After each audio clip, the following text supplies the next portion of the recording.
بسم الله الرحمن الرحیم. با دفاع مقدماتی کامبیوس در خدمت شما دوستان هستیم. دفاع قرمز رو ملاحظه میکنیم به صورت وای انگلیسی شکل میگیره یا همون 1-1-2 خودمون.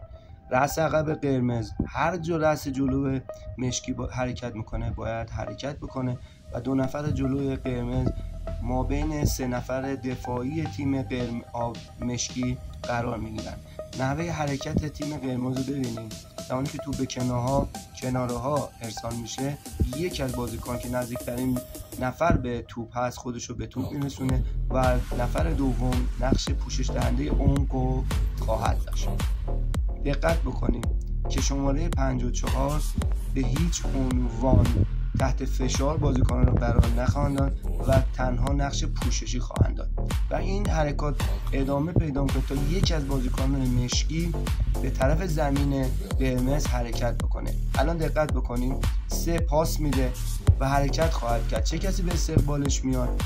شماره 3 قرمز به استقبالش میاد و اون 2 بازیکن تحت فشار در این حالت قرار خواهند داد. 5 به استقبال شماره 5 مشکی و 4 خط پاس شماره 5 مشکی رو میبنده و از رسیدن توپ به شماره 4 مشکی جلوگیری خواهد کرد. نگاه کنید چه اتفاقی میفته.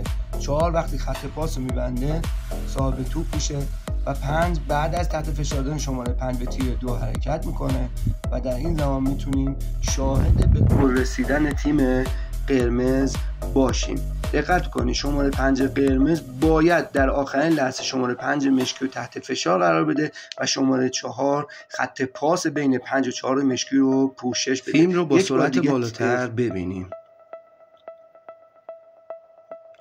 جابجایی رأس عقب، حرکت شماره 5 قرمز به طرف 3، جابجایی شماره 4 اونگو پوشش میده، برگشت به پوزیشن خودشون و دوباره این حرکت اتفاق میفته و شماره 3 حرکت میکنه. نفر اولی که به استقبال شماره 3 قرمز هست.